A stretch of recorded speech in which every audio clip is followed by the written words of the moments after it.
in the area of Al-Waili and Al-Amiriyah. There is a law that was established by the Higher Elections Committee literally called the campaigning silence, which this law says that candidates are supposed to halt all campaigns 48 hours prior to the election process. But this is not the case. Outside the voting committees, there are people campaign flyers for certain candidates, passing them around, encouraging people to vote for specific candidates when they're going in on their way into the voting polls. They're even kind of like almost forcing these flyers on people. Even if you go outside, I saw several flyers on the floor, all around the voting committee.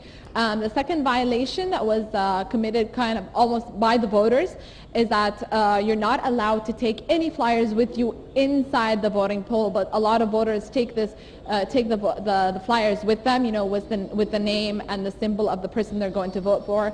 This is a violation, but we talked to the judge and he said some of the judges bypass this because the people, it helps them with the name and the symbol, especially with people who are not very much politically aware. So the judges bypass this, and it's not as big of a deal as the people campaigning outside the voting committees. Also, at this voting committee, we noticed one very common problem. Some of the voters, the women who come in who wear the niqab or the veil that covers almost all their face except for the eyes, had a problem coming in because the judges had to check their identity, make sure that they're the person they're coming to vote. But some of the women refused to take off their veil for the judge, especially because he's a man, and they feel like they are degraded somewhat. So this caused some problems yesterday. They got one of the women judges to check the women, but today it did cause a bit of a problem because there is not another woman who can look at the woman and check her identity, and some of the women refuse, almost all the women refuse to have the judge check their identity. So that was a problem. Some of them couldn't even vote and they had to leave the voting committees. Yes, now Reem, you said that you've seen some violations, and those violations seem to be a repetitive scene that is actually spreading out in different polling stations around Egypt. But the question here is, did you speak to the voters and possibly know, if they came to vote and they were strongly affected by the flyers or the campaigners who were trying to persuade those voters to vote for the candidate, why did they come to vote? Did they come to vote not knowing who they're going to vote for, or they're not sure who they're going to vote for?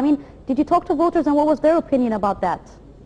I talked to a lot of voters who are coming in to vote today and even yesterday. Most of the voters I talked to do want to come to kind of practice their right as Egyptian citizens to vote for the first time, what could be the first democratic and transparent elections in a very, very long time. So a lot of voters, even though some of them may, suspect that this is not 100% democratic or 100% transparent, they're just coming to do their duty kind of as citizens to vote and vote for the person they want to see in the parliament, because they do want to see a change and they want to see a new system for Egypt, an end to this kind of transitional phase we're going through.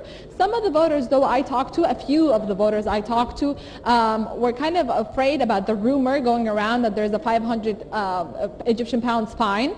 Some of them heard this, and it's a very common rumor. I talked to one of the judges yesterday. He assured me that this is true, that if people don't vote, they will be fined 500 Egyptian pounds. And a few people I talked to yesterday were kind of afraid of this, and that's why they came to vote. A lot of them, those people that I talked to, they were kind of angry, saying that it's kind of like forcing them to vote, especially because some of them are not very politically aware, not conscious of what's going on. A lot of them don't, they'd rather go to work than come to vote. And that was the problem. They were afraid of the 500 Egyptian pounds fee.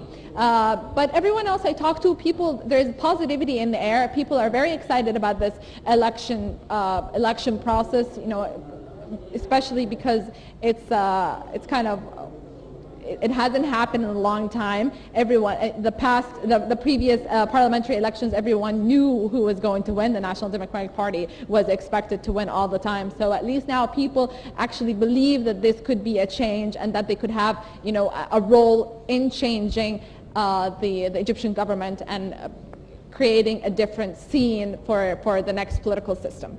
Very